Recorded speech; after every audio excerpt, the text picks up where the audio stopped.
হযরত ওমর রাদিয়াল্লাহু কততম খলিফা ছিলেন? হযরত ওমর রাদিয়াল্লাহু ইসলামের দ্বিতীয় খলিফা ছিলেন। হযরত ওমর রাদিয়াল্লাহু কত বছর খলিফা ছিলেন? হযরত ওমর রাদিয়াল্লাহু খলিফা ছিলেন 10 বছর। হযরত ওমর রাদিয়াল্লাহু কত খ্রিস্টাব্দে জন্মগ্রহণ করেন? হযরত ওমর রাদিয়াল্লাহু জন্মগ্রহণ করেন 583 খ্রিস্টাব্দে। হযরত ওমর রাদিয়াল্লাহু কত খ্রিস্টাব্দে ইন্তেকাল করেন? হযরত ওমর রাদিয়াল্লাহু 644 খ্রিস্টাব্দে ইন্তেকাল করেন। আদমশুমারি কে চালু করেন? আদমশুমারি চালু করেন হযরত ওমর রাদিয়াল্লাহু। মজলিস উস-সূরায় কাদের স্থান ছিল? মজলিস উস-সূরা মুসলিম ও অমুসলিমদের জন্য। হিজরি সন কে চালু করেন? হিজরি সন চালু করেন হযরত ওমর রাদিয়াল্লাহু। হযরত ওমর রাদিয়াল্লাহুর সময় রোমের রাজধানী কি ছিল? রোমের রাজধানী ছিল বসরা। মজলিস উস-সূরা এর অর্থ কি? মজলিস উস-সূরা এর অর্থ মন্ত্রণা সভা।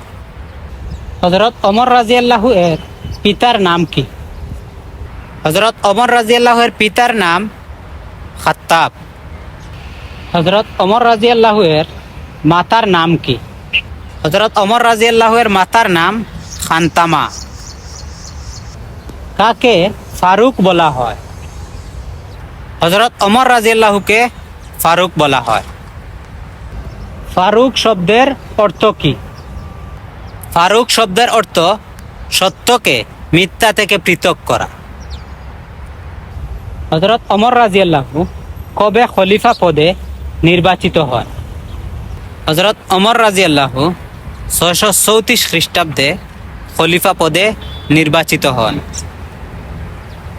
হযরত ওমর রাদিয়াল্লাহু কত বছর বয়সে ইসলাম ধর্ম গ্রহণ করেন? হযরত ওমর রাদিয়াল্লাহু 30 বছর বয়সে ইসলাম ধর্ম গ্রহণ করেন। প্রদেশ এবং জেলার শাসনকর্তাকে কি বলা হয়? প্রদেশ ও জেলার শাসনকর্তাকে ওয়ালি বলা হয়। হযরত ওমর রাদিয়াল্লাহু এর আমলে বিচার ব্যবস্থার প্রধান কে ছিলেন? খলিফা নিজেই বিচার ব্যবস্থার প্রধান ছিলেন। জিজিয়া কাকে বলে? অমুসলিম নাগরিকদের জীবন ও সম্পদ রক্ষার জন্য জিজিয়া কর দিতে হতো। হযরত ওমর রাদিয়াল্লাহু এর সময় রোমান সম্রাট কে ছিলেন? রোমান সম্রাট ছিলেন হিরাক্লিয়াস। হযরত ওমর রাদিয়াল্লাহুকে ফারুক বলা হয় কেন? হযরত ওমর রাদিয়াল্লাহু সত্যকে মিথ্যা থেকে পৃথক করতে পারতেন, তাই হযরত মুহাম্মদ সাল্লাল্লাহু আলাইহি সাল্লাম হযরত ওমর রাদিয়াল্লাহুকে ফারুক নামে উপাধিতে ভূষিত করেন।